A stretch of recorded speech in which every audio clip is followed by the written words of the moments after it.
When I was a teenager, I spent a lot of time riding my bike around the rural town I grew up in. It wasn't a particularly exciting place, just quiet roads, open fields, and a small stretch of woods near the outskirts of town. My parents always told me to be home before dark, but one summer evening, I lost track of time. That was the night I learned that some warnings should never be ignored. I was riding back home from a friend's house when I realized the sun had dipped it below the horizon faster than I expected. I was still a couple of miles from home, and the streets were growing darker by the minute. The quickest route home involved cutting through a stretch of back roads that ran alongside an old, abandoned farmhouse.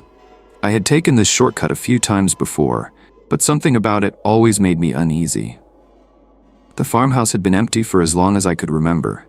Its windows shattered, its roof sagging. People in town said a family used to live there, but they left suddenly, and no one ever moved in after them. The land was overgrown, the fence half collapsed, and it was obvious that no one had been there in years. Still, it was the fastest way home, and I didn't want to be out any later than I already was.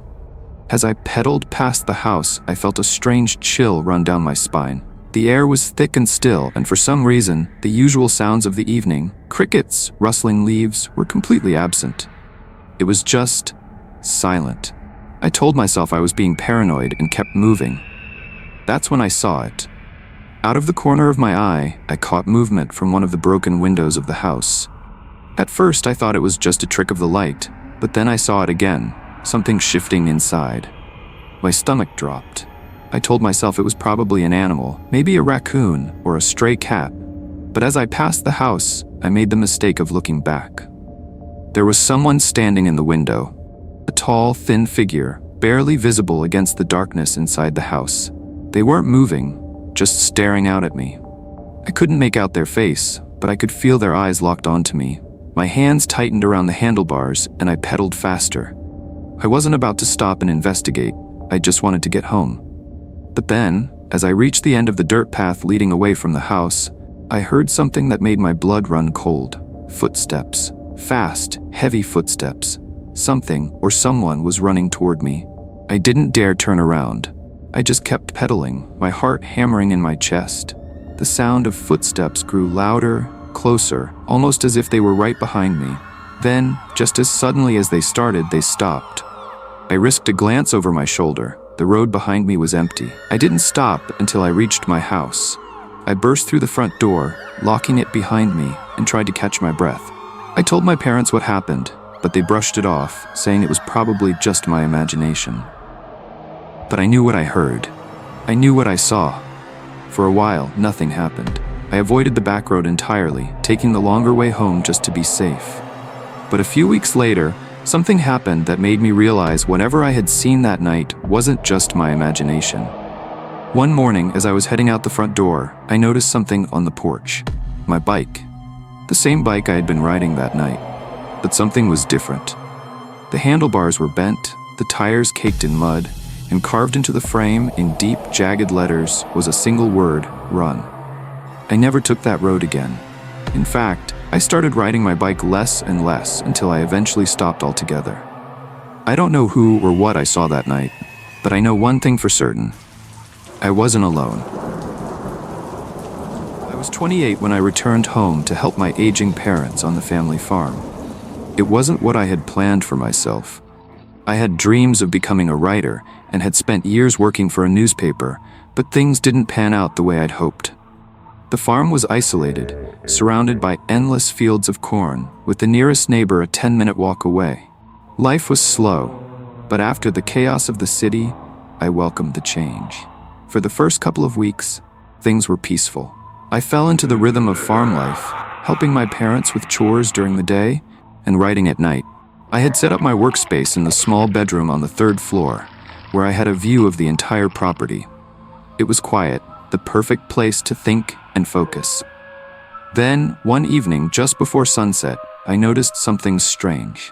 At the far edge of the cornfield, between 2 rows of tall stalks, stood a figure. They weren't moving, just standing there, partially obscured by the corn. At first, I thought it was nothing, maybe a neighbor or someone passing through. But they were too still, too deliberate. They didn't wave or make any sign of acknowledgement. Over the next few days, the figure appeared again. Every evening, always in the same spot. Each night, they seemed to be standing a little closer to the house. I couldn't make out any details, just the shadowy outline of a person standing among the corn. It became an eerie ritual, and despite trying to convince myself that it was harmless, the unease settled deep in my chest. I finally mentioned it to my parents over breakfast.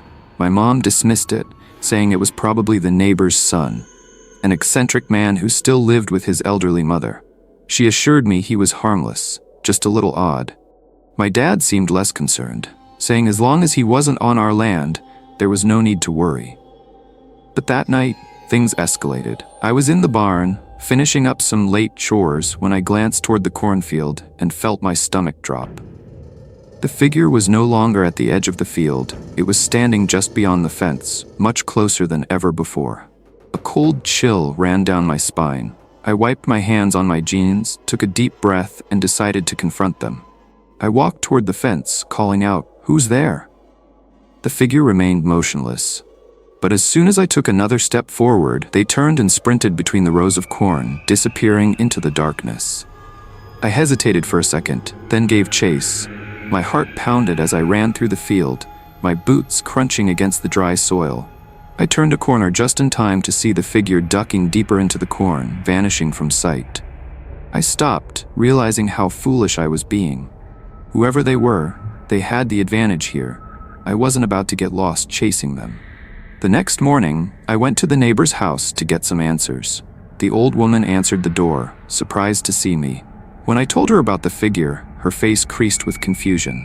"I haven't been outside after dark in weeks," she told me. "My legs aren't what they used to be. And my son, he moved away years ago. He doesn't live here anymore." A shiver ran through me. If her son wasn't there, then who had I been seeing? That night, I stayed on high alert. My dad told me to wake him if anything happened, but I didn't want to wait. I sat in my room, staring out the window, waiting. Hours passed, and just when I thought maybe it was over, the power cut out.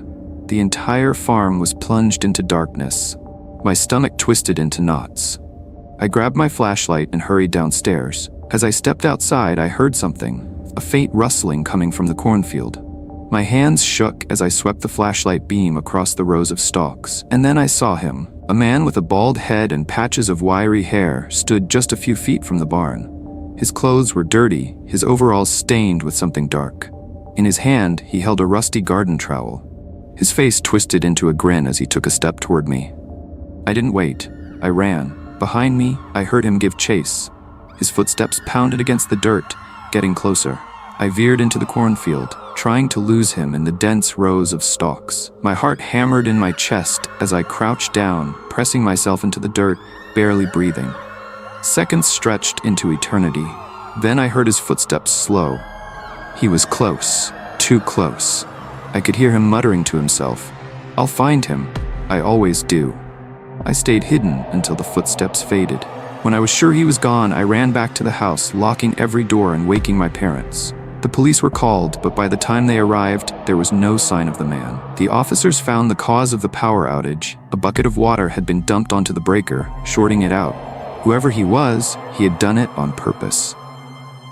The next morning, my parents and I reinforced the farm with added security. We installed cameras, replaced old locks, and set up motion sensor lights. I stayed on the farm for another month, but nothing else happened. Still, the memory lingered, a constant weight in the back of my mind. I eventually left to start over somewhere new, but I still think about that night. I still wonder who that man was, what he wanted, and if he's still out there, waiting in the corn. And I wonder what would have happened if I hadn't run fast enough. I moved to a small, quiet town in Montana for a fresh start. My last job had burned me out, and I needed a change. I found a cheap rental house on the outskirts of town, a small place that had probably been a farmhouse decades ago. The nearest neighbor was almost a mile away, and my backyard opened up to a vast, unkempt wheat field that stretched to the horizon. At first, the isolation was exactly what I needed. The nights were peaceful, and the only sounds were the wind rustling through the wheat and the occasional howl of a distant coyote. I spent my evenings reading, occasionally stepping onto my back porch to take in the cool night air. It was during one of these moments that I first noticed something strange. A shape in the field. It was hard to tell exactly what it was at first. The wheat was tall, and whatever it was only barely peeked above the swaying stalks. I squinted, thinking maybe it was a broken scarecrow or some piece of old farming equipment left to rot. But then it moved. It wasn't a huge movement, just a subtle shift, as if it had turned slightly. My stomach tightened, and I quickly stepped back inside, locking the door behind me. I tried to rationalize it. Maybe an animal, maybe my imagination, but I couldn't shake the unease that settled over me. The next evening, it was there again, closer. This time I watched it for longer. It didn't move much, but there was no doubt in my mind now that it was watching me. I kept the porch light off and stood by the window, staring back at whatever was out there. The longer I stood, the more I began to feel a creeping dread settle into my bones. Something was deeply, fundamentally wrong about this. I slept with my bedroom door locked that night. The third night, I made a mistake. I let my curiosity win. I grabbed a flashlight, stepped onto the porch, and shined the beam out into the wheat field. The light caught something pale. A face. I barely got a glimpse before it ducked down into the wheat. My blood ran cold, and I stumbled back inside, slamming the door shut. I didn't sleep that night. I sat in the dark, gripping my phone, debating whether to call the police. What would I even tell them? That a stranger was standing in the wheat field? That wasn't illegal. But I knew, deep in my gut, that this wasn't just some harmless trespasser. The next morning, I walked out to the field. There were no footprints, no signs that anyone had been there. Maybe I really was losing it. But that night, the knocking started. Soft taps at my back door, rhythmic, deliberate. I stayed in my bedroom, heart pounding, listening. The knocking went on for what felt like hours before finally stopping. When I worked up the courage to check, there was nothing outside. No footprints, no marks on the door. I barely made it through the following day at work. I told a coworker about what was happening, but they just laughed, saying old farmhouses could mess with your head, especially when you're alone too much. That night, I turned off all the lights and sat by the window, watching, waiting. At exactly midnight, the knocking returned. This time it came from the front door. I crept to the peephole, holding my breath. My porch was empty. The knocking continued, slow and deliberate. It sounded closer now, like it was coming from inside the walls. I grabbed my car keys and bolted. I didn't even pack a bag. I just got into my car and drove to a motel on the other side of town. The next morning, I called my landlord and told him I was breaking the lease. I didn't care about the deposit. I just wanted out. 2 weeks later, as I was settling into my new apartment in the city, I got a call from my old landlord. He told me the house had been broken into, but nothing was stolen. The only thing they found inside was a single message written in the dust on the living room window. I let you see me. I still don't know what was out there in that field, and I don't ever want to find out.